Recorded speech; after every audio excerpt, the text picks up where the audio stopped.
Hello and welcome. My name is Justin. And I'm Draven. And you have tuned into the GreyVillain podcast. Draven, if I tied you up to a car battery, how many electric shocks do you think it would take to turn you to the dark side? I don't know, 4 or 5. So who do you think you are? I'm Black Superman. Well, you definitely ain't no Black James Bond. Oh, come on, man. That cuts deep. So Justin, what did we see today? We saw, Fast and Furious presents Hobbs and Shaw. Gotta get the whole title in there. So Hobbs and Shaw, yeah. Hobbs and Shaw, yeah. Because Fast and Furious, but the only point is, there's cars. To have their characters, to have cars, and to have callbacks to the movies that none of us watched. Hey, Vin Diesel, we don't like Vin Diesel, we don't want your character in here. No. And Michelle Rodriguez, was she in that too? Yeah. I don't know if she might have died in the most recent one. I don't know. I didn't see the last one. I have watched 1, 2, and I think Tokyo Drift, and that was it. I saw Tokyo Drift in the theater. Yeah, that's when my buddy took. We went, and it was not good. No, it was definitely not worth seeing in a theater. I fucking and then they had to go back and retcon it back into it's like, oh no, it's really actually the thing. And it was like, oh god, that's when these movies started going off the rails for me because they became less about. They became comic book movies without the comic book source. Yeah, they became car action movies where they started fist fighting people, saving the world, and stealing stuff from bank. The last one I watched is when they dragged the bank vault behind 2 Dodge Chargers. Oh, I saw that one. Yeah, that's the last one I watched. Yeah. It was so bad. Yeah, everything's. I mean, they have superpowers in their cars, and then once they get out of their cars, they kind of lose superpowers. Well, no, unless because you're The Rock. Because The Rock and Dwayne The Rock and fucking Vin Diesel, who still Hulk smash people. Yeah. Well, She-Hulk. All right, let's. So, first off, what was your opinion of this movie before we go and spoil it? So the unspoilery opinion of this movie would have to be. It's a fucking Fast and Furious movie. You know what you're going in to see. It's action. It's got a lot less to do with cars in this one, which I kind of liked because there's only so much stunts you can do on cars. It's only so high you can take the stakes before you just can't take it any higher. Yeah. And I don't know. The movie was dumb, but it was fun at least. That's the most I can give it. It was fun. It was very dumb. How about you? I was expecting the acting to be worse. Yeah, I agree. The acting was pretty much actually okay. It was pretty good. It wasn't great, but it was good acting. It was the acting you expect out of these AAA actors. There's no drama scenes in this. So it's no, not everything's very predictable. Everything's pretty, and they're always pretty intense in every scene. So there's not a lot of emotion. This was supposed to be an action thriller suspense movie, but it. What suspense? Yeah, exactly. It had moments where it's the suspense is when are they going to get to winning? That's basically what it is. It's we're on the clock. Are they gonna get it out of her in time? And that's it. That's the only suspense they have. Yeah. Who all is in this? Because it's not like we really have to tell people. They kind of.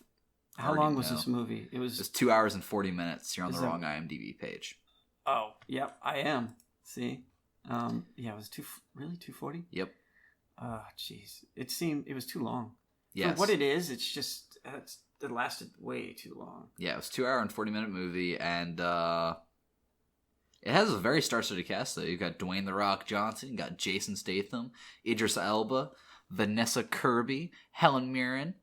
Just showing up to sit in jail. I think some of these people showed up for one day. They showed up for 1 day of filming, said, peace out, nice seeing you guys, ate at craft services, and left. Yeah.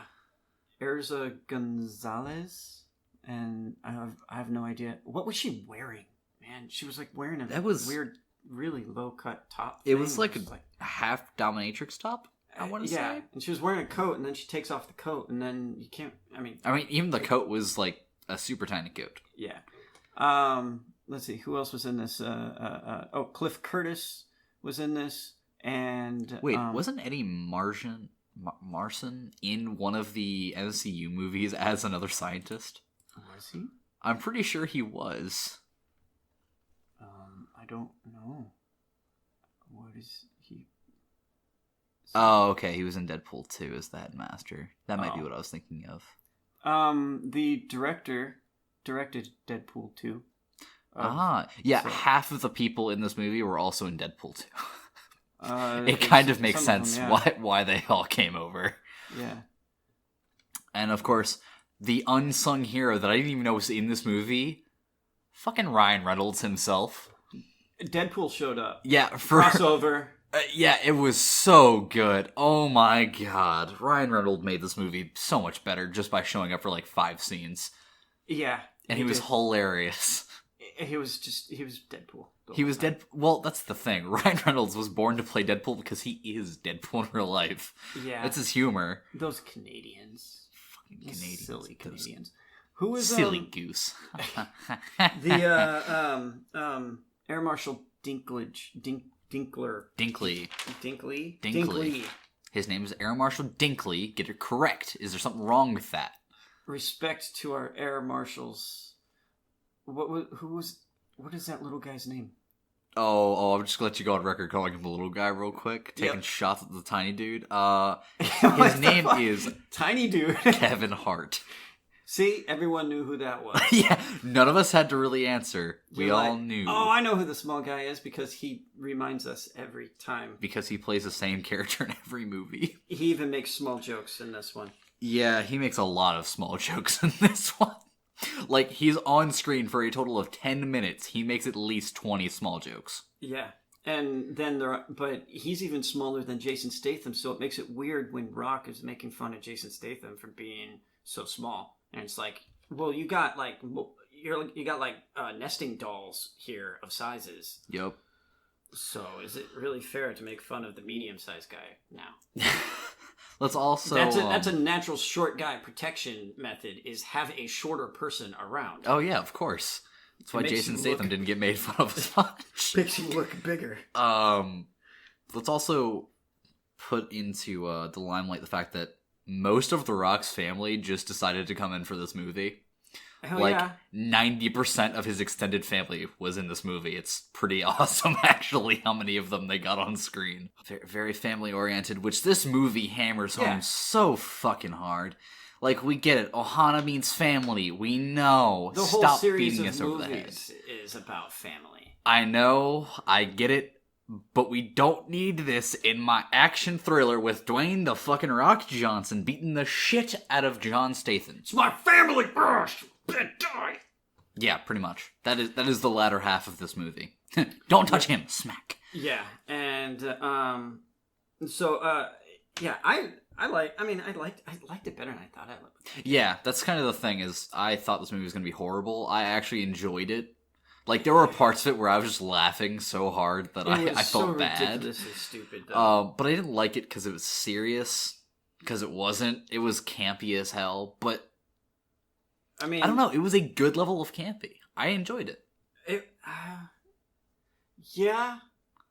Yeah, I enjoyed it too. Surprisingly, I enjoyed it. There were definitely parts where we looked at each other and went, oh god. But no, I mean, that's with every movie since we started this, let's be honest. Yeah, actually, that's true. We were gesturing at the screen going, what the fuck? Yeah, even the movies that we liked, we still go, what the hell? It's every movie, because every movie has these dumb moments.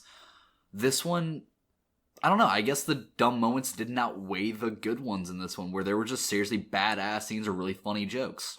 Well, I think my biggest problem with this movie is going to be the actual plot of the movie. You mean the lack thereof? Well, like, why did the people do what they did when they did it? And so, should we get into spoilers now? Yeah, spoilers beyond this point. Yeah, from right now. So, you don't get a countdown? No. So go. What is your actual question? Did you enjoy the breakfast montage? No, I did enjoy seeing what Dwayne The Rock Johnson just eats on a daily basis, yes. So, what? Okay, so the chick, what's her name? Hattie. Yeah. That's Statham's sister, so Hattie Shaw. Yeah. She is MI6. Mm-hmm. And so we're starting at the very beginning. We got London, helicopters come in. There's a I guess bad guys have the Yes, terrorists are about to acquire the biological weapon, the virus. The virus. What does the virus do? Snowflake is what it's called, by the way. Ooh. And the virus melts your insides.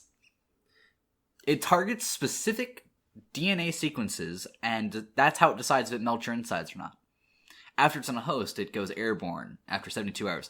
These are insanely specific things that make no sense. And don't even affect the movie, by the way. Is it 72 hours on the dot? Apparently it takes 72 hours for those capsules around it to dissolve, so that it enters your bloodstream and then becomes an airborne virus and blah, blah, blah, blah. Get to the killing people and fighting. You may as well just tie the person to the board and put the laser and say, in 72 hours, it's gonna hit you. Yeah, and then going, have fun getting out of this one, Bond. Sorry, Idris Elba. Not Bond. Sorry, Idris Elba. We know you wanted that role real bad. It's going to a woman instead. A black lady, I think. Hey, I mean... They're gonna call her 007, but see. She's not Bond, she's 007. Yeah, we'll see. We'll see. And so she gets in there, and then so all the people are all the bad guys are messing with a van, and they're all standing there, and then boxcar. The MI6, of which Hattie is a part of this raid, they just like walk in. Yeah. By the way, spatial awareness on these bad guys and on the MI6 black site team. 0, because they literally walk in, you can hear their boots on the ground, and the bad guys notice nothing. Turn around. What? Oh, shit. Oh, it's MI6. Fuck. Yeah. Hey, you know what I did last Also, in the chopper, only use electric rounds. Okay. Yeah. What? We didn't brief on this before we got in the chopper with our preloaded shotguns? Yeah. No? I mean, why? But also, why, though? first action scene of the movie. PG-13 movie.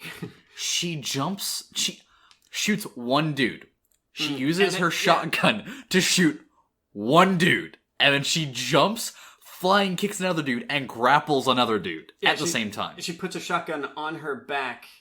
Slings it over her back dramatically. And then jumps over some boxes to start beating up 2 guys with her fists. Yeah, and then that's it. That's the entire thing. And the other, 12 guys got taken out by her teammates. And then the bad guys show up. Then the actual bad guys show up. The big bads. The ones from the Mother Corporate. I mean, Eaton. Yeah.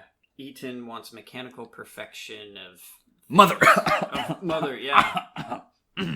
Yeah, so it's just, this is part of the I Am Mother cinematic universe. Yeah, this is more crossovers. Fall. It's all coming together. This is if Thanos decided to fund a Mother. Yeah. And these guys also just kind of walk up. Yeah, again, MI6. They're all facing the same direction. These guys are special forces of the special forces, and they are just dead. They're tunnel visioning on the fact that they have the virus. Nobody notices Black Superman walking up on them. Idris Elba just sneaks up. He's not even sneaks. You hear his he boots hitting the ground. His sneak skill is 100 though. Yeah, so so enemies can't hear you when you are crouching.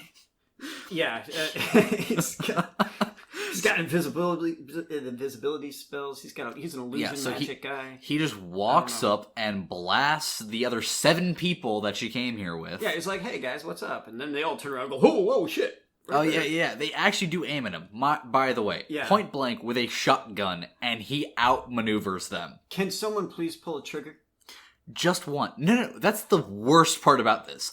Even after he throws his first punch, there's not a single trigger pull that isn't his own. Nope. He proceeds to blap through these really, really convenient crash test dummies. And meanwhile, she is trying to get the virus out of its containment unit and still keep it away from him. He winds up trying to Black Superman his way through the car door by punching it super hard. She does shoot him at some point here. Oh yeah, she shoots his hand because he goes, "Talk to the hand, lady," and they just bounce off his hand because he's Black Superman and bulletproof. He's got a super suit that allows him to do that. Where's my super suit? Yeah, but he's he's still Black Superman. Yeah, dude, this movie just hammers home the point that you can't use guns to solve all your problems, and Ohana means family. Because literally this entire movie, guns solve nothing. They don't use their guns, at all for anything productive. They just point them at each other. And then one guy's got the gun pointed, then the other guy, he's like, hey! And then he goes and gets his gun. It's like... And the girl goes, hey! That's when he goes for his gun. That's when you shoot. What's the point of doing the gun? Why do you have a gun trained on him if you're not going to shoot? Did PG-13 movies get more swearing allowance? Because there was a lot of bullshits and shits and hells in this, but I don't remember PG-13 movies having a lot of those.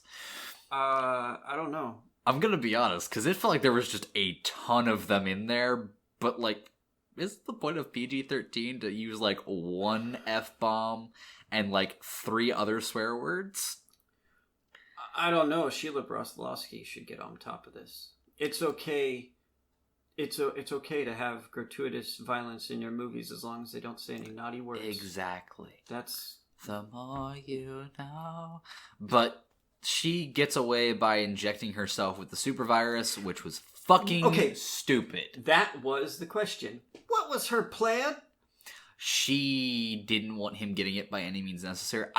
So she injected it with herself so that way in 72 hours she's going to contaminate the whole world? I can understand her point. No, I can't. Listen.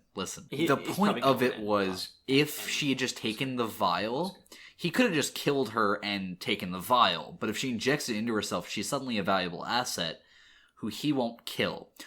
What happens if she just dies? Because they were she'll bleed it all over the ground. They won't be able to get it back. But then it releases anyway. No, because then she can't breathe it out. It would release into her blood, but her blood's already on the ground, and it would just be a waterborne at that point, and that's probably going to do pretty good. I mean, if it's just on the pavement, they can clean it up. But just sop it up or something. Hey, everyone, get some bounty over here. Yeah, just get on the ground and slurp it up. Just get a straw. get a straw. Get your straws. Emergency. No, none of those plastic straws. Get the paper ones. No. They have tactical metal straws in their shirts. Of course they would. It's just handy. Yeah. Yeah, so I didn't really understand why she did that. Even that reasoning's fucking stupid. And so what was the big plan of the evildoers in this case? They were going to make it attack specific genetic markers to take down the weak and leave the strong standing. Even though it has a 100% kill rate, meaning that no strong people would stand unless you had their idea of strong people is the people they tell it not to kill. The people we deem are okay. Yeah. It's Mother, literally. The ones we deem unfit die. Incinerator style. Yeah. I mean, this movie's plot is so paper thin and stupid that I forgot it halfway through the movie and only remembered when we got to Samoa. Mm-hmm. And I was like, oh, yeah, that's what we're doing. Mm-hmm. But everything else about this movie was actually okay. Yeah, it was fine. This movie is really...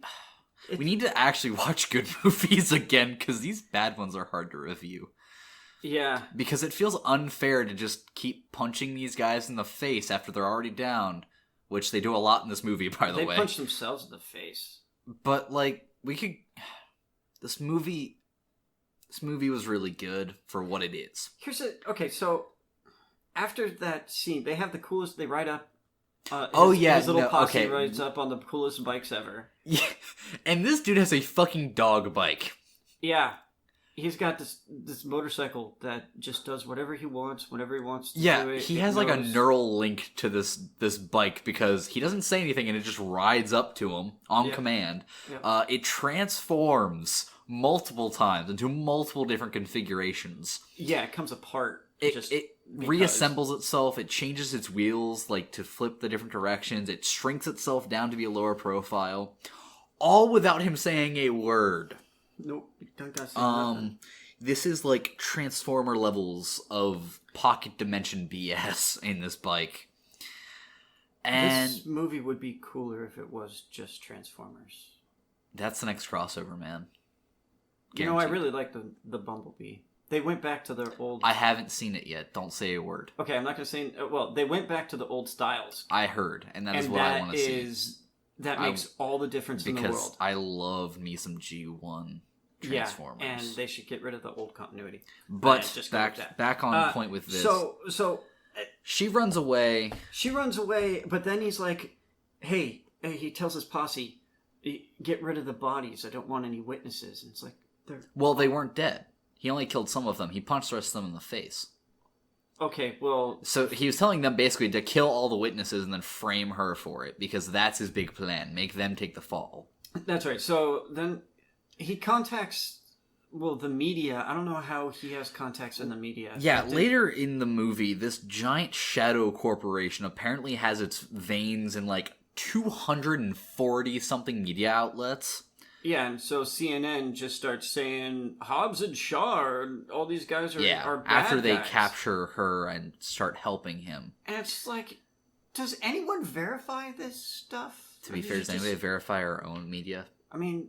No. Yeah. Well, yeah, they all have to do it. They all essentially check each other. Yeah. Sure. The one that's the outlier is maybe it's the right one, maybe it's not. Who knows? But who...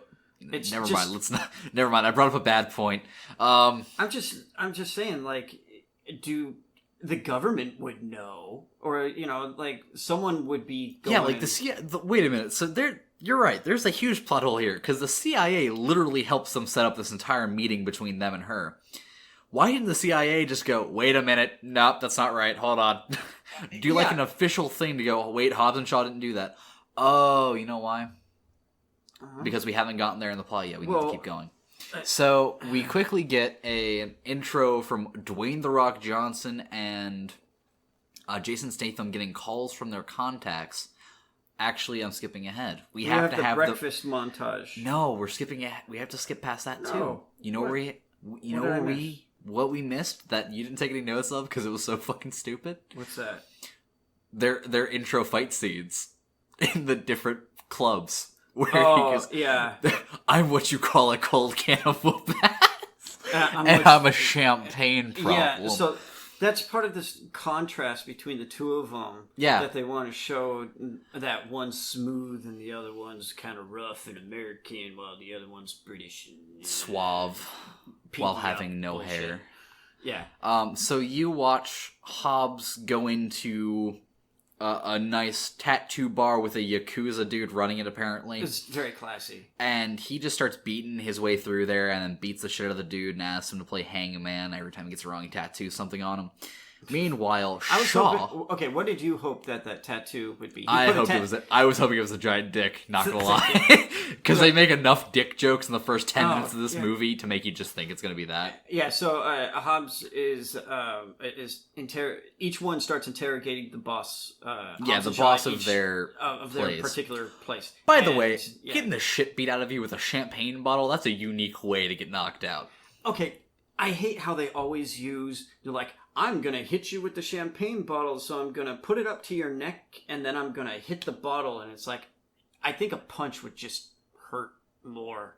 Well, it's concentrating the force into one central area. It's stupid. They do it all the time. They do it all the time. Here, I'm going to put this, like Captain America, he puts a shield up, and then he punches the shield into the other guy's face, and that's supposed to hurt more or something. I think a punch would just, do it, man. Well, a punch would do the same job on that case. It would do even better. But it's sort of the same thing here. He puts the bottle up next to the guy's neck, and he hits the bottle, and it's like... Well, yeah, it's a good way to collapse a windpipe. You can just do that with your fist. You can, but it's not as cool looking. And you gotta remember, this movie is nothing if it's not cool looking. Doing it in so many movies, and it just bothers me because it's so... You know what else they're doing in so many movies? Having companions that you say nothing to yet, they know exactly what you're doing. It's true. Dogs from John Wick. Yeah. But they do their interrogations. You see the difference between them. Hobbs is the big, brooding American who's like 330 and 6'5", could kill you with his fists. And Shaw is the suave martial artist British dude who drives a McLaren. I want that car so bad. I want that car so bad. It's such a nice car. It is. And then they get calls from their contacts about, oh, this job is going on, we need you to join up. Mm-hmm. So, but there is an important montage before this, where Hobbs is sitting in a diner with his daughter. Yeah, we're setting up the fact that he hasn't seen... His daughter talks to him about a family tree. Yes, and... They don't have a family tree because she's like, I haven't met anybody. I haven't met your family, Dad. And apparently the mom's not in the picture. Yeah, who knows? This is, single hardworking dad. I don't know. That might have come up in the Fast and Furious movies, but again, I didn't watch any of the ones he was really in. I'm not going to go back and watch those movies. No, sorry. But so I don't care. He goes, she says she found a photo in the garage, and he goes, I don't really talk about that anymore. I left that life behind. And then their breakfast comes out. And it's a lot of breakfast, man. It's like 1 plate for the girl, and like 15 for him, because haha, Dwayne The Rock Johnson eats a lot because he needs a lot of calories. Ha ha ha ha ha. Yeah, to be that big, it costs a lot of money. Oh yeah, dude, being 330 and like of pure muscle, you need tons of calories. So just everyone go see Rock Johnson's movies so that he can keep paying his food bill. Yeah, pretty much. So he can keep paying for all the food he eats. God, man, he eats like 13 pancakes a day. Yeah, it's a lot of flapjacks. But we get that, and we get our first scene with Ryan Reynolds, who's playing Agent Locke. Who's playing Deadpool. Yeah, pretty much. Who just sits there making quips and pulls his shirt open a little bit to show, like, the edge of Dwayne's tattoo. I think he was feeling jealous. And but that's as much as he could get away with without them... I don't know, without them saying, whoa, man. Yeah, because the only person who mattered... Okay, we're going to say something, and it changes the entire context of this movie. You're going to say it, I'm going to see if I agree with it. No, you know, because we both looked at each other in the theater, could not stop laughing. All right. Jason Statham and Dwayne The Rock Johnson produced this movie. Oh, yeah. So this movie was their brainchild to go, let's book as many jokes as we can. And they got Ryan Reynolds on for like a day of filming to make as many jokes as he could. Yeah. And it was so good. It was actually very, very well done. Yeah, I was kind of afraid. There is a lot of quips in this movie. There is a lot of shitty quips in this movie. But this was not part of it. But are we sure that, like... I really enjoyed Ryan Reynolds, but with all the other stuff, all the other quips, it felt like he stood out, but then that was all he was there. I mean, they brought in people just to do quips. Yeah, I mean, Ryan Reynolds is a special case because of the type of comedian he is. He's very good, though. And he also has a style that not many other people have. It's true. Or rather, not many people pull off well. He's kind of Van Wilder all the time, too. Yeah, he took his performance from Van Wilder and applied it to everything else. To everything else. And it works for him. It does not work for anybody else. Movie. Nobody else can pull it off. First Van Wilder's good. And I've only seen the first one. I didn't even know there was more. It's bad. No, they didn't have him back in the second one. Oh, okay. Yeah. Moving on. Yeah, don't. So yeah, he stood out as the only comedian who... Alright, the best way to explain it, he's the one person who I'd expect to break the fourth wall who stays the most in character the entire time. He doesn't break the fourth wall here, but yeah. But he has the same humor, like... He can do it. Well, it's like super sarcasm. It's sarcasm to the point of irony, almost. So it's like, is he breaking the fourth wall? Is he joking with us, or is he joking with Hobbs? How will you know? Mm-hmm. And he kind of rides out for the entire movie that he's the 3 or 4 scenes he's in, and it's fucking hilarious. But everybody else is trying to make the dry British humor or the overcomplicated American quips, and it doesn't feel like any of the humor belongs properly. It feels like it all is kind of mishmashed together into an unholy abomination that somehow turned out enjoyable at some points. Yeah, I know. I thought they were good. It's like the sheer amount. Yeah, it was a lot. Every scene had at least a 30-minute window for a few quips. I mean, you got 2 hours and 40 minutes. You got a lot of scenes of a lot of quips. And it's either quips or driving shittily. Yeah. That's pretty much it. Lots of he downshifts like 5 times in that one He's scene. back down the first gear by the end of this.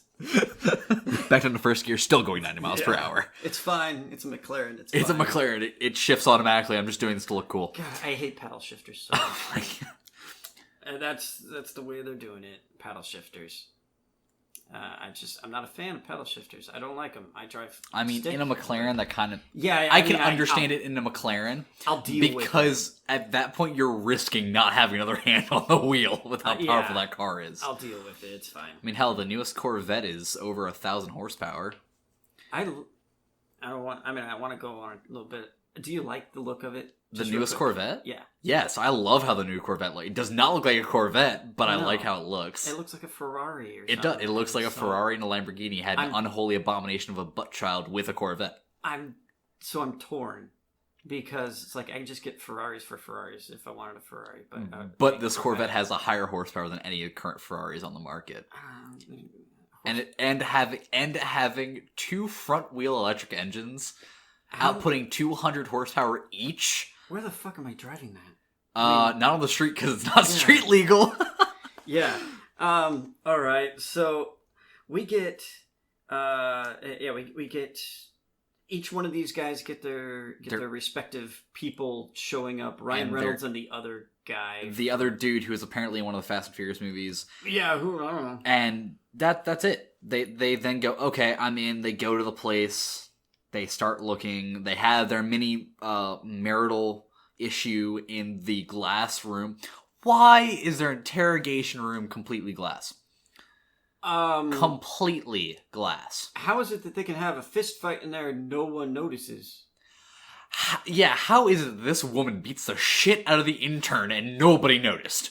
And then she tries to beat the crap out of The Rock, and then it's like, you realize he's 3 times bigger than you, right? So, the first fight they have, I was like, there's no way she pulls that off, because he could literally lift her, and then he lifts her. I know. I was like, oh. Yes, thank you. That. He grabs her, they're cuffed together, because The Rock cuffs her. Yeah. And to try and get her to calm down. She's like, jumping all over him and everything, but he could just stand there and she could do anything to him, and he would just like, I'm not gonna move. At that point, he's just rolling with the punches so he doesn't break an arm. Yeah, and so then, so he cuffs her, and then he grabs her by the chest, essentially. Or he grabs her by her belt and lifts her up after she tries to like choke which him. He can literally do. Yeah, he didn't need like a harness for that. He just did that. I mean, she weighs like 120 wet, so yeah. It's easy for him. That's leg day. Maybe that's just a single arm day. That's like half of his arm reps. Yeah, that's what he can lift more with one arm than like most people can. He could pick up Jason Statham and throw him. Oh, and be like dwarf tossing. Yeah. Exactly. I guess it'd be Kevin just Hart. Like normal sized person tossing. I guess it'd be Kevin Hart, not him. But so they do this fight scene. She does not want to be captured. She thinks they're going to keep her there without letting her get the virus out of her. Yeah, they don't even have a chance to explain this to her while she's trying to fight them. She's on the run because she was outed as killing her whole team, and that's the thing. It's like no one decided to check on that. Like, does that make sense? Come on, people. Does that make sense? She found a bunch of dead... We literally found a bunch of dead Marines in the Middle East and thought their own teammate did it. That was a thing that happened in real life. Okay, I would expect on a raid like that we had body cams or something with going back to command. So would I, but we didn't apparently. It's MI6. The fucking Brits don't know what they're doing. Cutting budgets. It's tough. It's real That's tough. why you have to pay your military budget. But yeah, we didn't have body cams. They thought they killed her and they thought she killed her entire team and stole the virus for her own nefarious means. And now she's on the run from the government, the shadow agency, and her brother and his boyfriend who are trying to hunt her down for the greater good. And she, at no time, just said, I didn't kill them. Well, of course, Jason Statham goes, I know you didn't kill them, before she says anything at some point. I think The Rock says that. He believes her because she was to kill me in the fight. She was fighting to run, not to kill. Which, I mean... Makes sense. I can outrun The Rock. I can't beat him in a fight. Yeah. That man, no cardio. Crush my head between his thighs, but has no cardio. Yeah. So the entire first half of this movie is just setting up the fact that they're all off the grid, have to fight, when this can all be solved by their governments going, but we know they didn't do that. Yeah. But that never happens. No. So they go off the grid for the entire movie. The government seems to not have much interaction with anybody, even though this would have to be authorized by the government. By the way, like, the first 40 minutes of this movie are just setting up the next 2 hours. Yeah. Of fighting and planning and quips. Gotta love family. Yeah, this entire movie is about family. I mean, everyone's got a not sibling. beating the shit out of people. Family. A sibling and going back to Samoa for the family and stuff. Everything's about family, and so not about saving this woman's life.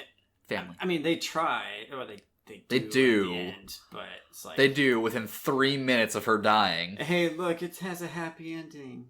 Yay. I wanted to end with everyone dead. I really wanted everybody to die. I honestly thought wow, that escalated. That escalated quickly. Not the ending I thought. Subverted my expectations. Yeah, exactly. It would have been a good ending, but no. But this first half of the movie is so... It's a big, compressed mess. It's slow because they put in a bunch of fights that don't matter. Yeah, and... Then they add an exposition that doesn't matter until later in the movie. Yeah. Which, haha, callbacks, but at the same time, you're padding your already long runtime with fights we don't need, exposition we don't need yet, which could all be solved with a single sentence of, hey, I need to find the scientist so I don't die, and then everybody knows what's going on. Yeah. Including the CIA. Yeah, or just be like, hey, go find the scientist, get this out of me, and then you CIA can be like, all cool, also right? wants the dude alive, too, because they need him to make sure the virus doesn't kill everybody. Yeah. Or use it for their own means, depending on... Yeah, this could have been cleared up, because everyone was cooperating with one another. Yeah, this literally was a 30-second talk away from being a 10-minute movie. Yeah, so, I guess it's a good thing this bullshit happened. Yeah. I guess it's a good thing that Black Superman's his ass through a window and starts killing people. Out of nowhere. How did they get up there? What did they... I guess they came off the roof, but they're on top of the... What building? The CIA building? Or whoever's It's apparently a black site, but a black site on a skyrise building. And, yeah. And then they just, dropped in. They used the ropes and dropped in. And then killed some people. Off screen, of course. Yeah, off screen. We don't see it. But then they turn around and they just jump out the window because the other guy shot some harpoons over the side that shoot right into the back of their electromagnet-ass harpoon grapple repel systems are dumb as hell. And they just start running down the building. They start running down the building and no one said, hey, I'm just going to grab a knife and just snip and snip. No, instead Instead, The Rock jumps out the window and grabs it in one arm. And he slides down with his bare ass hands on the rope. Burning the shit out of his arm. He's fine, don't worry about it. The worst part is, he did it one arm too. Wrapped it around his arm and slid down. Meanwhile, Jason Statham just walks in the elevator and disengages the brakes. Which also, why do the automatic brakes not engage right there?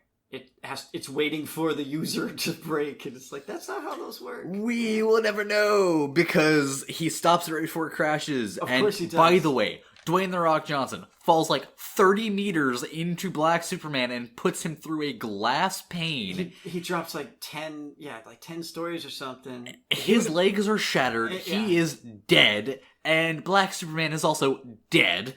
That reminded me that you really need to see Midsommar. Fuck off. I don't have time. I work a full-time job. But that's that part. I need to go see Midsommar. I plan on seeing it probably next week. Okay. It's just that part. It reminded me, and I was like, well, one's reality. Okay, shut up. Moving on.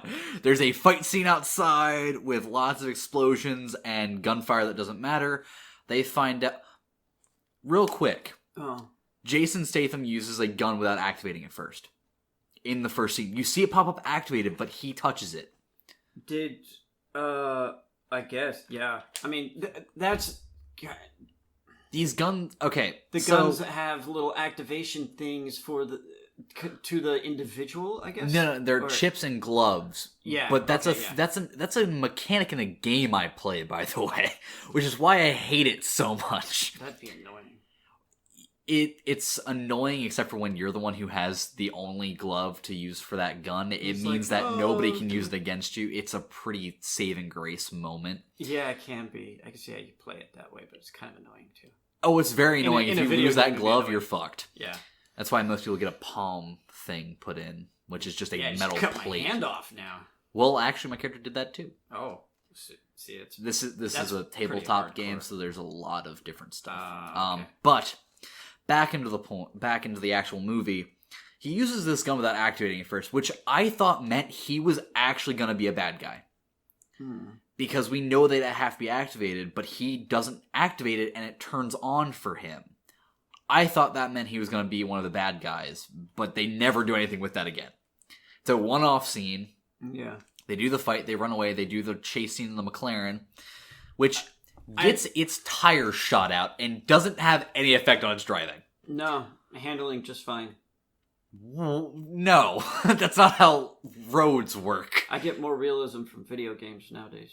Yeah, it's a sad part. But they rubber band their way through this entire city, not hitting anything, making other guys crash. Fantastic driving. The Rock grabs a dude driving in the opposite direction. Does he? I don't think he rolls down the window. I think it just breaks it. Yeah, he shoots through it in an earlier scene. So he just reaches out, grabs this dude. I think it would have been cooler had he just busted it. Yeah, agreed. But his arm is shattered, by the way. And he slams the dude into a pillar and doesn't further shatter his arm. He's fine.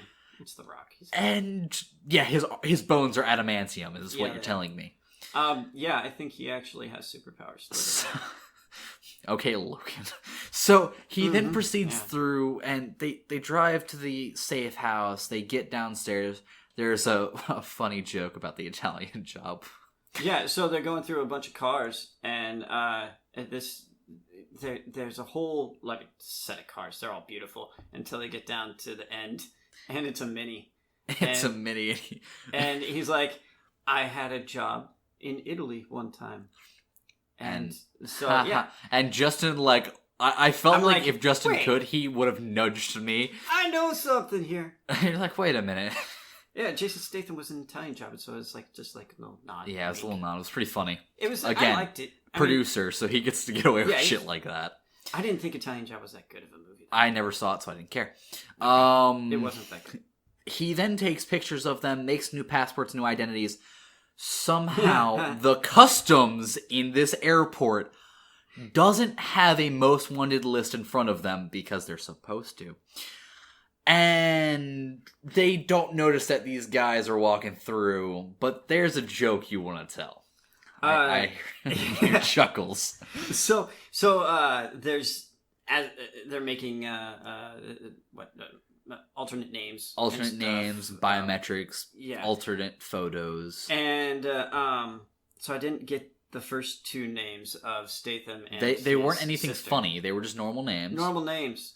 But I don't think I really want to say this. Michael is the first name.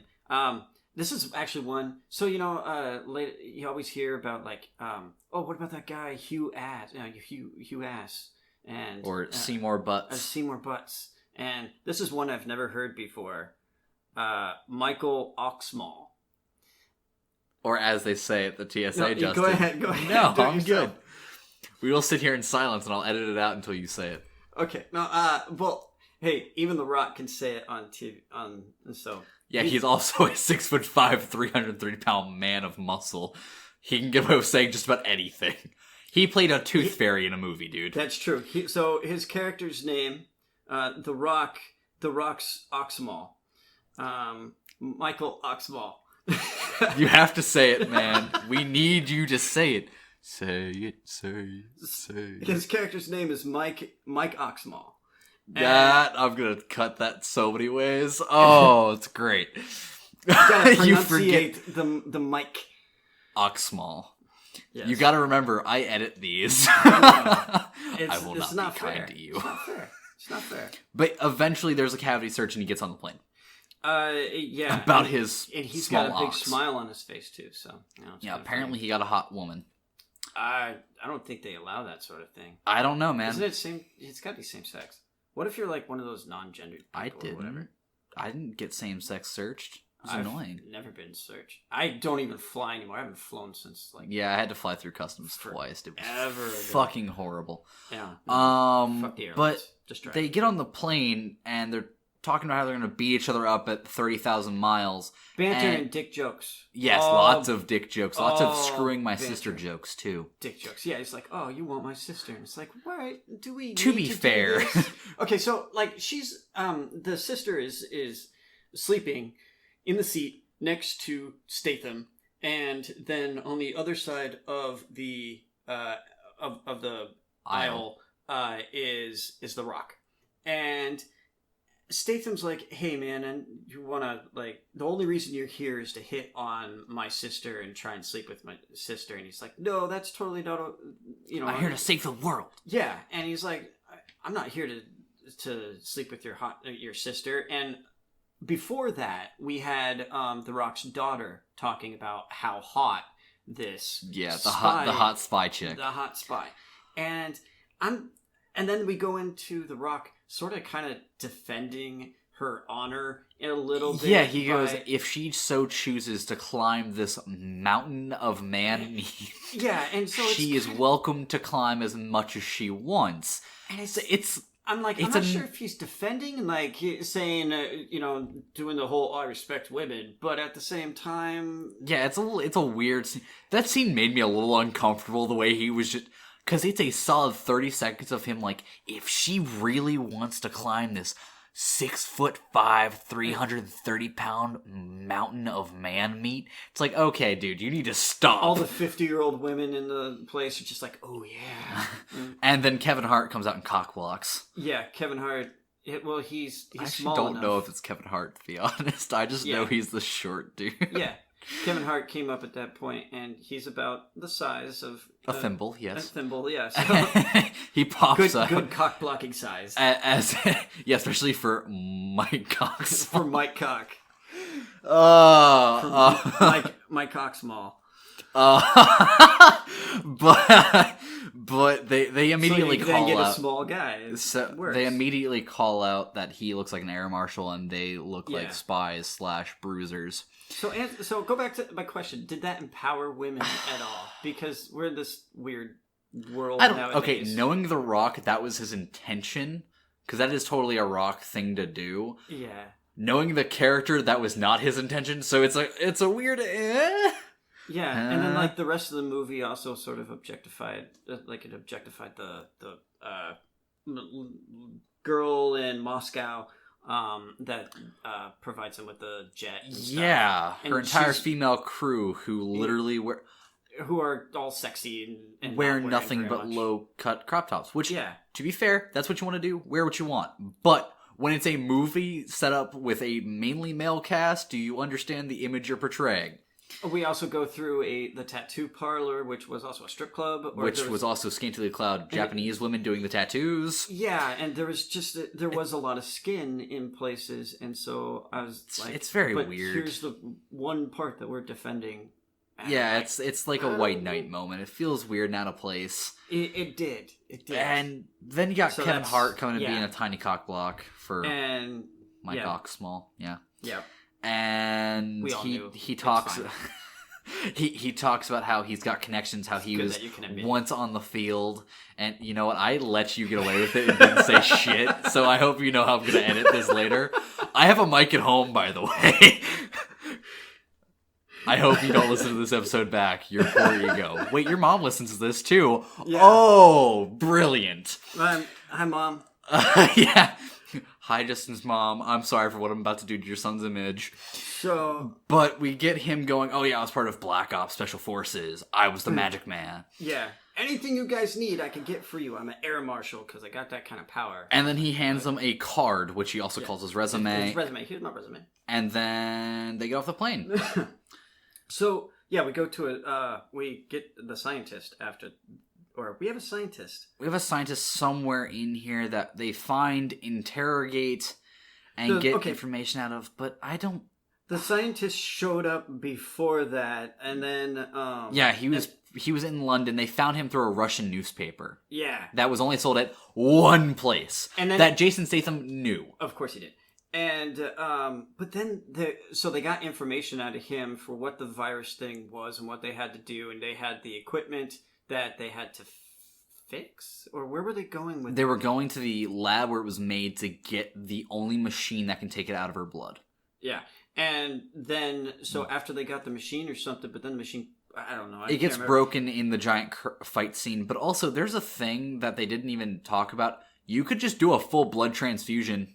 Yeah, you could. I mean, that's sort of what that thing was doing. Replace anyway. all of her blood with somebody else's blood and contain her blood. She was getting her blood transfusion. She had the transfusion. Well, it was basically a backpack filtering it for her, basically. Yeah, you shouldn't be doing that. While again, exerting yourself. Why was she on the front lines wearing the backpack? That seems stupid. But they even call it out in the movie. We'll get there. So then, but then they just let the scientist wander around on his own. Like, he just starts wandering, and then he gets picked up by Black Superman. To be fair, they're like, we don't really want you dead. We just want info out of you. But then, don't you think you should have kept him someplace? Like, you have this, or CIA, or, well, they can't call the CIA, because I don't know. This movie has so much bullshit at times. The issue is, when you actually think about the plot of this movie, it hurts, because the movie is so bad in plot. But the movie was so much fun to watch that I want to defend it. And yeah, then there's a flamethrower. There's a flamethrower scene where they intimidate the dude to get the info out of him, but he winds up using the flamethrower later. He goes and grabs the flamethrower that was seated. So then we get to Moscow eventually. I don't know, I may have skipped something. We skipped the scientist basically entirely, but we get the scientist getting interrogated. The scientist gets interrogated by Black Superman because scientist guy was just left to wander around on the streets by himself. Yeah. And then Black Superman figures out what's up. And so then there's and that's it. And then we go to Moscow. And we go to Moscow where this woman had just overtaken a mansion full of Russian mobsters that she apparently is stealing from. And they know no exactly. One seems to care. And they know exactly where she is. They go. They walk in the front door. She kisses Jason Statham right on the mouth. And everyone is shocked, and the sister is disgusted. It seems the look on her face. I mean, I wrote. See, look. You did an O face. O face. Because her face was wide. God, why? It's like, girl, have you not done this before? Like, you are acting like a child. I mean, to be fair, that is also her brother. It's that's kind of weird. Watching your brother just being randomly made out with by some random chick you don't know while you're about to die. I mean, I think I might roll and look away or something like that. Instead, she was just O-face and it was weird. And yeah, well, so was Dwayne "The Rock" Johnson. He was like, "Oh, quit that." It just seems like their reaction was too strong for what I was seeing. The movie was entirely campy, and you're saying that reaction was too strong? They make dick jokes for a solid 10 minutes of this 2-hour and 40-minute movie. I'm complaining about a lot of things here, okay? This is just add it to the pile. Alright, fair. But, yeah, it was a little overdramatic, but at the same time, the scene lasts like 30 seconds, and then they're fully geared out and ready to go. We get a phone call from the bad guys. We get Idris Elba in the weird phone booth. Oh yeah, we talked to the director. Yeah. And the director wants him to convert Hobbs and Shaw. Yeah. Okay, why do you need a phone booth that big? Just curious. It's like a whole freaking It was literally, it looked like a shipping container got painted flat white. Yeah, and then like they CG'd it, yeah. And it's so stupid. It's dumb, and he's talking to the director privately, getting all pissed off because the director wants him to take his enemies alive. You can't just use an AirPod or something? The Rock's brother's using AirPods while he's working on the machine later in the movie. But these guys I want to call it out so bad. I mean, cell phone technology got so small, and now the bad guys who have, like, superhero millions of dollars, cybernetic enhancement technology. They made it the size of a shipping container. Yeah. Because that's a great way to use your money. I guess it could be a private connection or whatever, but it's so dumb. We don't even know who these guys are. They clearly have trillions of dollars to do. They have at stuff. least the U.S.'s defense budget. Somehow, their company can just do whatever the fuck they want. And no one cares. Yeah, they're eating. They're a private company, and then they're like, well, we got immunity or something because we're a corporation. So fucking dumb. I've incorporated. They gear up at this fucking Russian mansion in the middle of nowhere that also has an F-16 landed on its property. Just because. Just because they needed an F-16 to get there. How did Moscow get an F-16? How'd the Russians? Are you sure it's not a MiG or something? I didn't really catch what it. No, it was. I'm not. It was either an F-16 or an F-22. It was definitely not a Russian aircraft. It was American then. Those were. That seems the main way to tell is Russian aircrafts are usually bulky as shit because they're armored.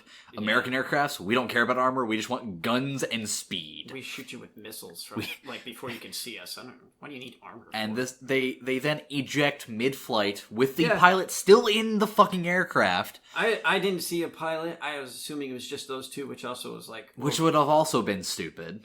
Yeah, but, I mean, so you guys just, like, left the plane? You couldn't have taken a different type of vehicle? Yeah, they're going from Moscow to Ukraine. And mind you, most of Europe has open borders without checks at the borders. Yeah, so you just walk across. Because you can literally drive the Autobahn from any of the countries. Yeah, you can just go. And...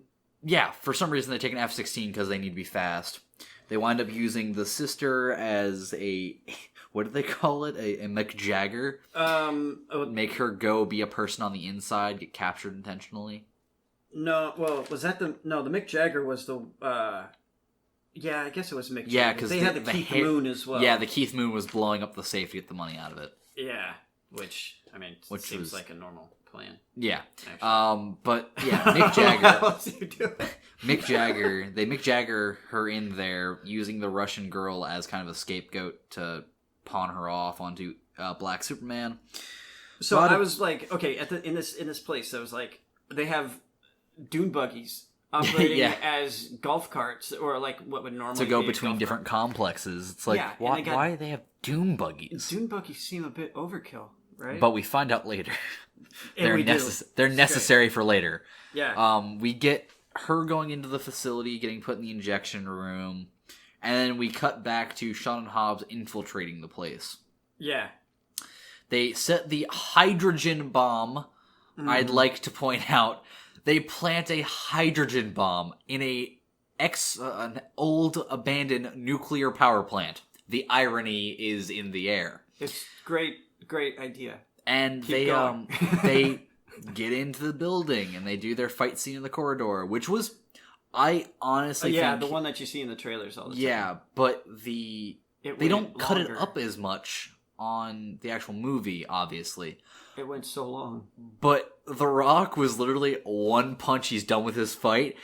Meanwhile, you have fucking Jason Statham using all of his prior experience to make this look as pretty as possible. All the faces. And it was great. But it was long. It was like a 5-minute fight scene of him just kicking these dudes' asses and shoving their faces into the glass.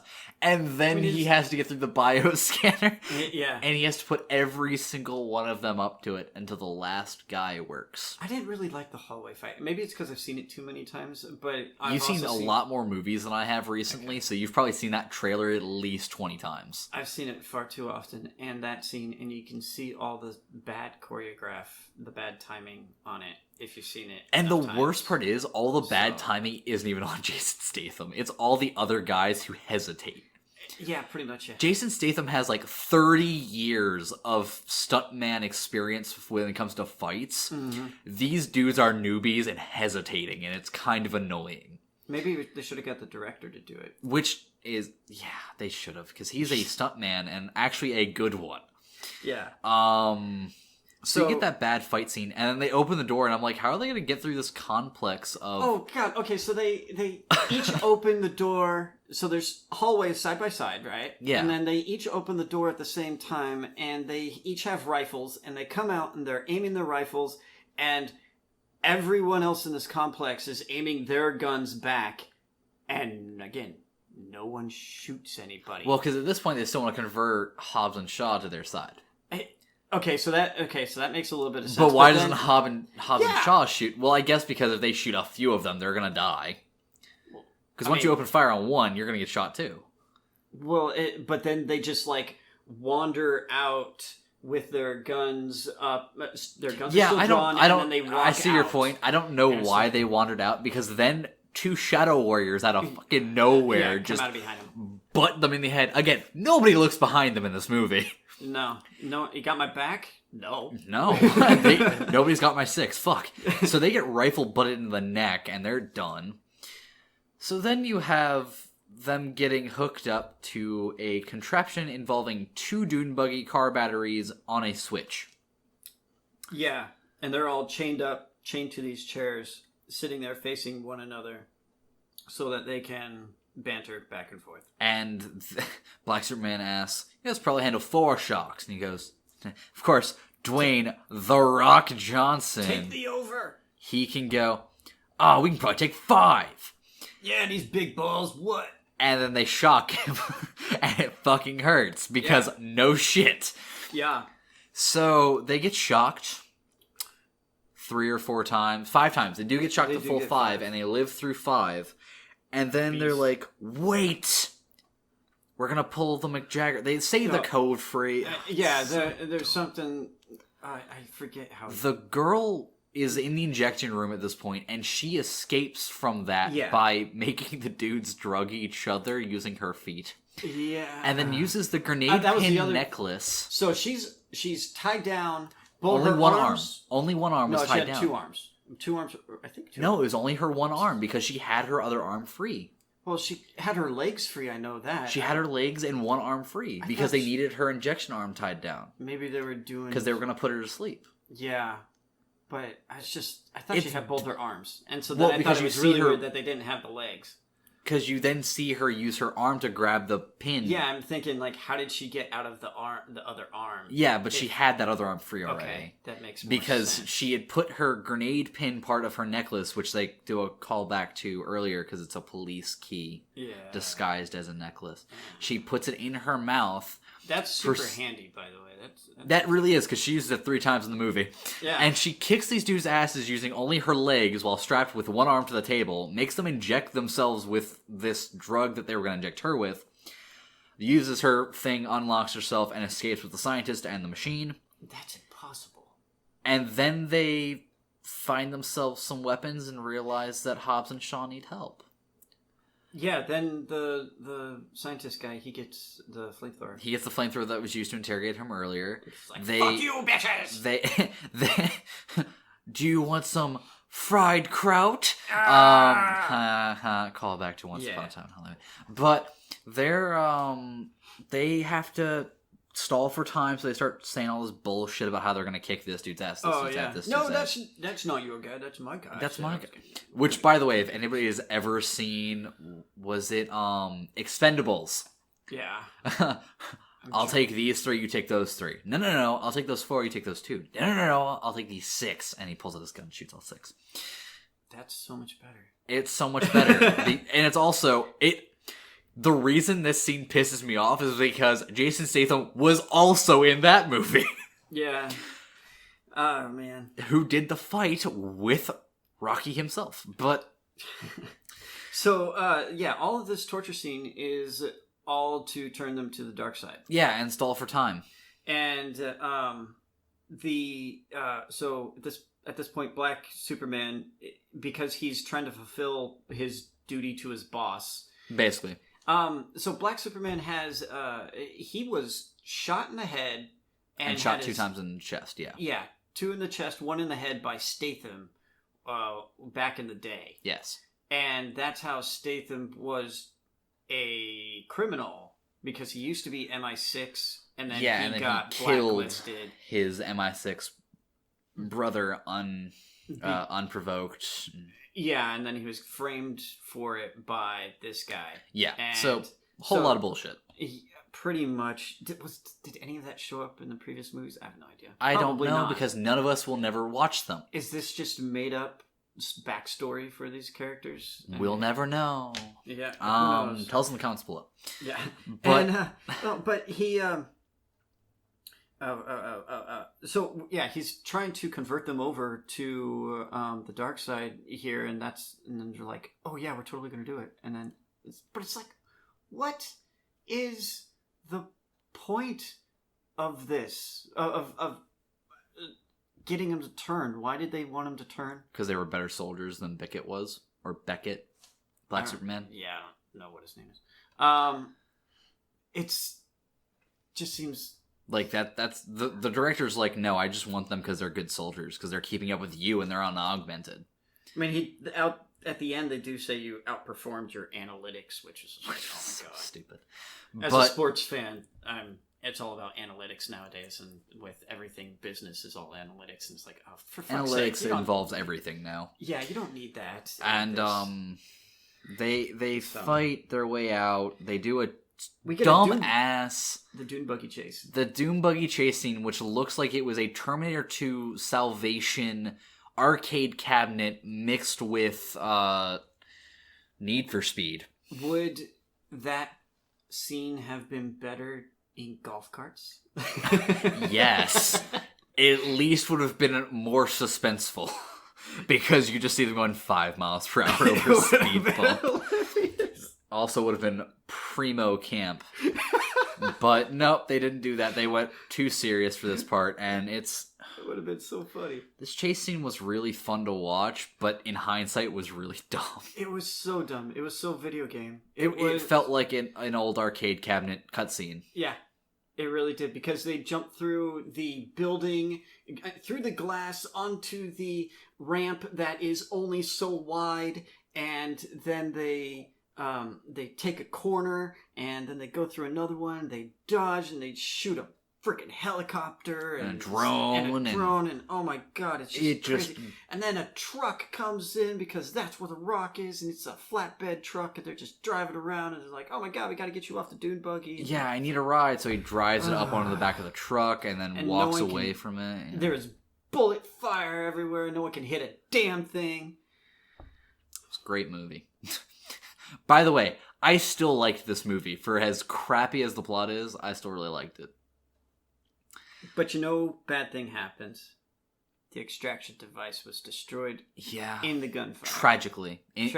When the tower fell on it. Because so now the movie keeps fucking going. Yeah, because during all of this, the hydrogen bomb goes off and destroys the complex.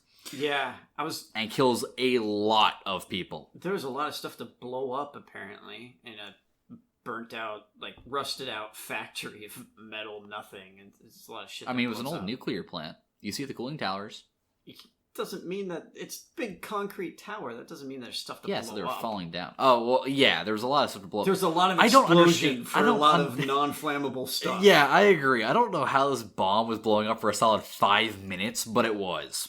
Yeah, it was a bit annoying, over dramatic.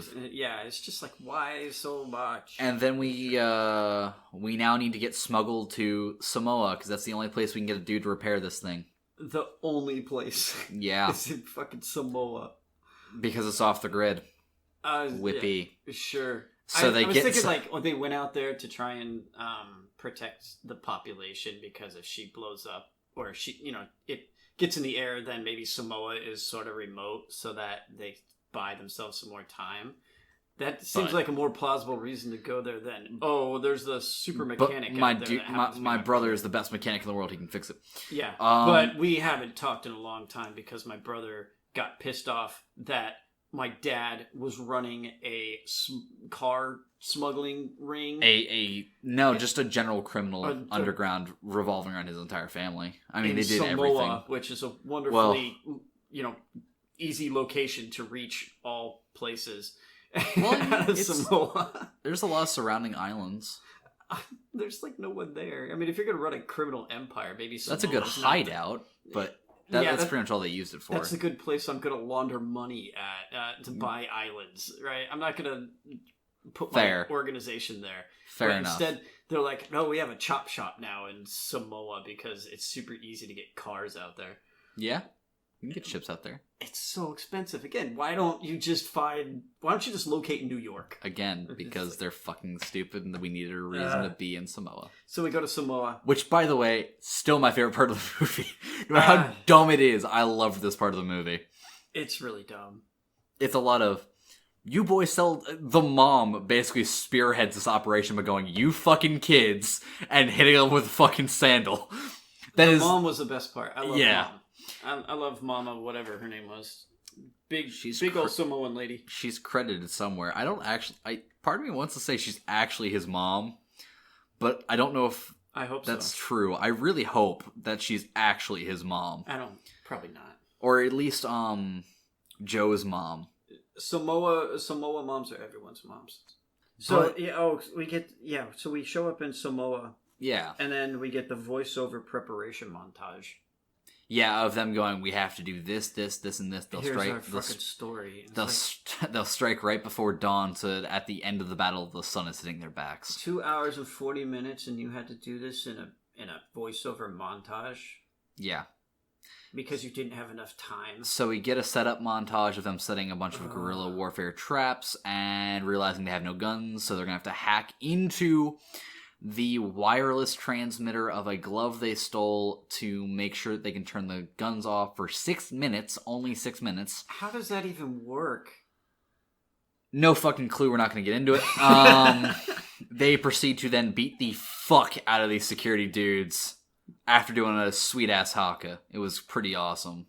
But yeah, there's a giant brawl on this island before all the traps go off. The scene where they daisy chain a shit ton of cars together to weigh down a helicopter, and Justin is rolling up his sleeves. Oh, man. Oh, let's go in. Justin, express your feelings. Do it. It's so dumb. So they have a truck with a chain. It's like it's a tow truck. It's a tow truck, but it's lowered. And then they wrap that onto the helicopter. And then they drive away, and you see this stuff in the trailer. And then they're driving, and then the helicopter's like, I'm trying to lift up. And it starts working. Do you think the helicopter can take a car? No. I didn't think so. Non-transport helicopters are not built to take a very heavy load because they need to keep maneuverability. They're built for pretty much exactly what they can do. The amount of people in their cabin, that's it. They may be able to lift a little bit more, like a couple 100 pounds, but then it lifts up almost 4 cars. Well, so how did trucks. How did these vehicles get connected to one another? Everyone's got fucking hooks. Different chains and hooks. The last one with the hitch killed me. The hitch is on. So the next vehicle comes out of nowhere and just lands in front and says, "Hey man, we got you. We'll keep you down." And so throws chains. So there's a overhand. Dude, he's got one hook in each hand that are connected to chains, and he just throws them a weird looking it's like he just learned how to do this for the first time. This is the only cut that they made of this because he looked kind of awkward. Yeah, but again, how are you actually going to throw 2 chains at once? I feel like because you throw it one-handed, you have some lead up, but 2 at once, I feel like he had to do a full body throw. I don't know. He could have done kind of cool and wound up and then whoosh. Yeah, because they CG'd it in the end anyway. Yeah. They could have done it cool. He could have done anything that he wanted. He could have done it between his legs and behind his back. He could have, get over here. Yeah. But no, they didn't. He could have done it, but no, they did it. He was and then the next one comes up and it has 2 little latches that come down, but it's all done by a switch in the cabin. Apparently, yeah. And then the last one has a trailer hitch that's down. That's pivoted on a hydraulic lever. Yeah, and then he flips the switch and it pops up. And it hooks underneath the front anchor point of the truck. Each of these vehicles perfectly hooks up. And it's like, why would you have that? Why would you ever have this? I mean, I get, people do dumb shit to their cars all the time. The winch systems on the trucks makes sense. They're utility winches. Yeah, but, for a second here, people do all sorts of stupid shit, worthless shit to their cars, right? They do, ground effects and all sorts of things to their cars. But then they do... I'm sure someone saw the tail... the trailer hitch thing and just went, what the fuck? Yeah. And... I'm sure someone went like, "That's a great idea." Yeah, some dude really drunk my God. in the idea in like the think tank room was like, "A trailer hitch that pops up." Haven't you seen this? I'm sure that there's like a YouTube video just of trailer hitches just popping up. Set to some bass music. Probably. And just all these guys, this one guy like looking at the camera and he just flips a switch and the trailer hitch goes boop. And it's like, oh yeah. And then girls dancing or something. But yeah, I mean, people do some really stupid stuff to their car. Like they super glue toy cars to their car. And oh yeah. Wow. That's not me. That's my neighbor. He's weird. I wasn't gonna call him out like that, but okay. He don't listen to this shit. He doesn't even use a computer. He's weird. Oof. Man. Well, yeah. So they all hook up so that they can keep the vehicles down to the ground because they were afraid of the helicopter taking off with like a daisy chain of fucking 4 trucks hooked together. And so the helicopter does a smart thing and tries pulling it off the ledge of the cliff, which is actually smart. Yeah, it is. And then their weapon systems come back online. But then they all hit their NOS or something. Their moonshine. Their moonshine. AKA their NOS. Hit the moonshine. And it supercharges their engines and they hit it one after the other so they get a continuous stream of speed. Yeah, that only makes your tires spin faster. It's not going to increase your traction on your dirt road as you lose traction because your tires are now in the air. And well, to be fair, they only hit it after they hit the ground. True, but still, I mean, the first one's got 2 tires. The last vehicle has 2 tires. Yeah, still and he used it to force the other ones on the ground. Yeah, it's dumb. God. It's stupid. They burn out the engines of this thing after it keeps trying to shoot them. They take it through the minefield. They all unhook, and then all the vehicles disappear. Except for the one that matters. Except for the one that The Rock is on and Statham is driving. That we see the famous "fuck you, Captain America" scene. Yeah, the biceps. Where where the chain starts going out of the winch, and he grabs onto it and does the Captain America pull, and then Statham slows up just enough for it to get hooked back into the winch. Did you tell me that Chris Evans tore his bicep? Yeah, he did. He tore a muscle doing that. He actually had to halt filming for 2 weeks because he fucked up a muscle. Do you think The Rock tore a muscle? No, because he's too big and burly for that, because fuck you, Captain America. I'm a bigger, better version of you. I'm Captain Samoa. Yeah, he's like legit. He looked great doing it, and then they drove him through the minefield. The canister shot up into the air, took out most of the cars. The car hit the rotors. The helicopter fucking crashes, takes them with it. Yeah, so we go from night at the beginning of this fight with on ground on foot. Yes. Before this car chase, it was night. Then it's like early morning to midday in like a snap. It was bright out, and then they crash, and it looks like it's dark and raining. Monsoon. There was a comment made about there's a storm coming in the morning, but what the fuck? It happened between cuts. I mean, it's just bam, bam, bam. So then they turned the rain machine on. It was raining in the crash site where somehow nobody died.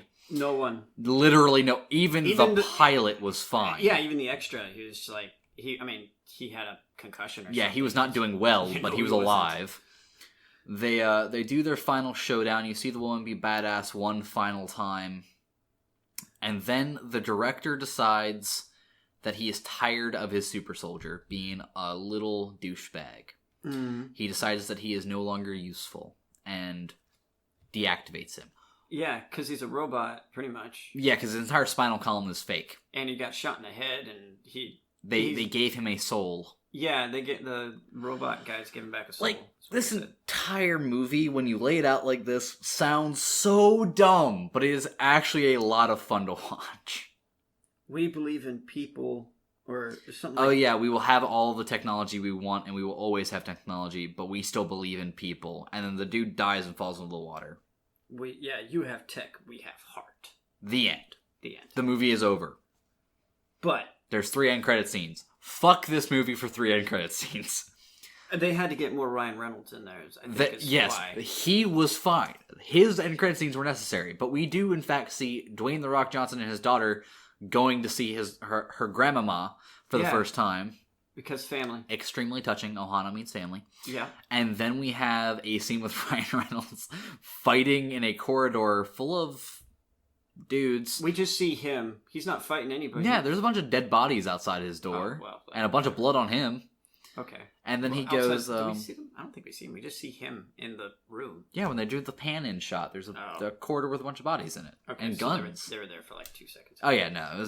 You don't see a mass majority of them until the end where it zooms in. I was ready to go at that point. And he starts making jokes and saying that we have a new virus. The end credit scenes are just funny. You don't really need to watch them. They're hilarious, though. Ryan Reynolds is funny as hell. So, will this have a sequel? Like, yes. Will Elba come back? Yep. We'll have the return of Black Superman? Yep. I completely agree. That's literally what I said when he died, is he is coming back for a sequel. Black Superman Returns. Black Superman Returns. We're getting a sequel. They pretty much confirmed it in the end. And you would think, because his body fell into the ocean to just wash away. Yeah. And, like, they deactivated him, and then he happened to be standing right there, and he fell backwards we're collapsing.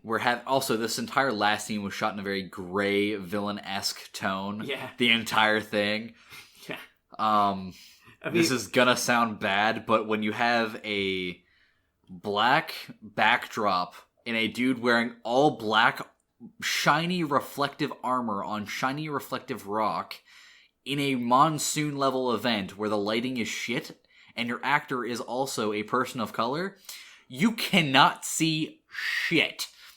He's just a shadow. He becomes a shadow in the night who's kicking these dudes' asses. He's a GreyVillain. He is literally a GreyVillain. But the end of the movie, what would you rate this movie, Justin? Oh, I liked it. I liked the parts. I like some parts well enough.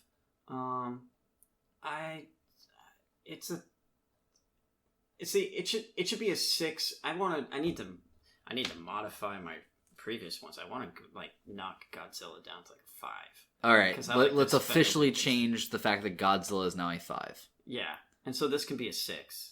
That makes it feel a little better. I like this better than Godzilla. I thought it was a little better, but I mean, I don't. Godzilla also my issue with Godzilla, and I like that movie a lot. Yeah. Is the fact that Godzilla just doesn't have a lot of substance to it as a whole. And what substance they tried to fill into it just sucked, and there was no comedy. I also feel like we're much more comedy dudes than we are anything else. Yeah. So I feel like this movie is just better for us. We're the demographic. They were certainly shooting for that young millennial, whatever the next generation is. Yeah, Do you so even have names? So you'd call it a solid 6? Is that what you said? I'm calling it a 6. All right. For me, between the fact that its special effects were good on a lot of it and shit on other parts. Yeah. The acting was good. So was the dialogue for the most part. It was just oversaturated with shitty quips. I mean, I thought Tony Stark was going to show up. Yeah, I felt like Tony Stark was going to show up. The plot was non-existent and sucked when you try to think about it. If you watch this movie like a standard action movie, it's really good. If you go into it with Michael Bay expectations, you're going to actually be impressed. Less sun flares. A lot less. And all in all, I'd also rate this movie a 6. Because it's above average for an action movie, in my opinion. Yeah. I mean, you're not expecting much of a deep plot or anything like that. So, but it was made up. For me, it was made up in the fact that the choreographed fights that were shot well looked really good. Yeah. And the fact that it was fucking funny and just enjoyable to watch. As a Fast and Furious movie, were you expecting more from the vehicles? No. I went into this pretty much expecting there to be only a few scenes with vehicles. Okay. Because it's Fast and the Furious presents Hobbs and Shaw, not a Fast and the Furious Hobbs and Shaw or something like that. Fast and Furious cinematic universe. I guess it wouldn't be a cinematic universe. This would be extended universe. Oh, okay. I mean, yeah. Right, man, whatever. All right. We're done talking about this movie because the more we talk about it, I feel like the more we actually start to hate it. Yeah, I'm not going to see it again. No, certainly not. I might watch this again, like, with a bunch of buddies while we're drinking. That's probably the next time I'll see it. Yeah, that's probably a good thing. So, what's the next movie we're seeing, Justin? Scary stories to tell in the dark. I'm so excited. I'm actually really excited for this. I'm hoping it's really good. It's Guillermo del Toro's doing it. Yeah, well, that does mean that does give me good hope. That gives me very good hope because there's not a single movie that he's worked on that I thought was bad because he is a perfectionist in his craft. Yeah, well, he does a lot of horror movies, a lot of sci-fi weirdness, a lot of and not just horror, but surrealistic horror, which is what this is. This is what it's meant to be. Very surrealistic horror movie. I'm looking forward to nitpicking the villain or the things that are coming from him, and like, is that even like how did you make the right move and stuff? And, yes, it's like gonna that. Be fun. It's gonna be fun making fun of horror movies because we haven't done that one yet. Not really. Anything else we got here? Yeah, more flamethrower. That's all. Yeah, there was a lot of flamethrowers involved in this movie. There's even a car with a modified tailpipe that just shot flames out of it. That's true. That they used to wall off Black Superman and his troops to be fist fucked, basically, by a bunch of Samoans. And then all the rest of the island shows up at the end to like give the boys a proper Samoan ass whooping, according to Mama Samoan. Mama Samoa. Yeah, I don't know. I mean, it just seems like if you were one of those people.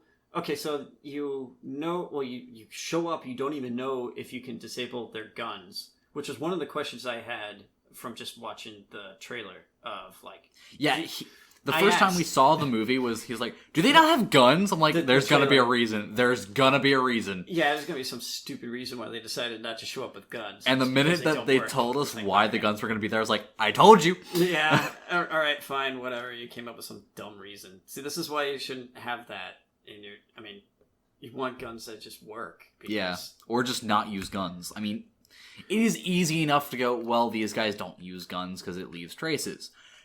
Pretty easy enough to say when your organization's trying to say shadowy, because bullet casings and ballistic testing on a bullet, very real trackable thing. We know what guns you use. But if you cut something with a sword, it matches like literally 15,000 swords that are already in the world. They should have shown up with swords then. Yeah, they might have actually won. That's true. That would have been a pretty cool fight. To actually see a melee fight instead of just Black Superman grabbing different weapons and beating the shit out of people while the rest of his troops get cluster killed. Yeah, I don't know, man. Unless you've been in a big ass fight like that, I'm not sure that too many people would be up for it. Like, I feel like those guys were like, I was just gonna shoot a bunch of dudes. What the fuck? Yeah, or like I didn't sign up for this shit. But the Samoan guys were just like, so I'm supposed to just like hit them until they die, or like this is.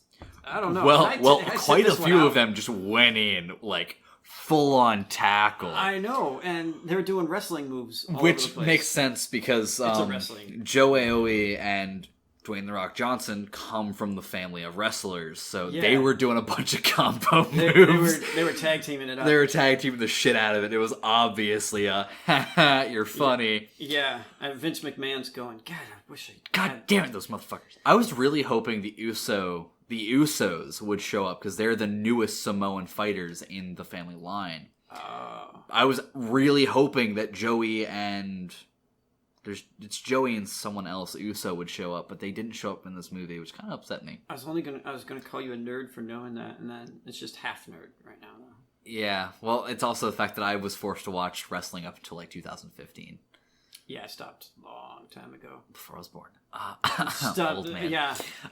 So that has been our episode for the day. A bunch of old greasy dudes. This is our good episode for the week. You can find us on Facebook at The GreyVillain Podcast. You can find us at Twitter at GreyVillain Pod. On YouTube, which you're probably listening to us now, at The GreyVillain Podcast just The GreyVillain.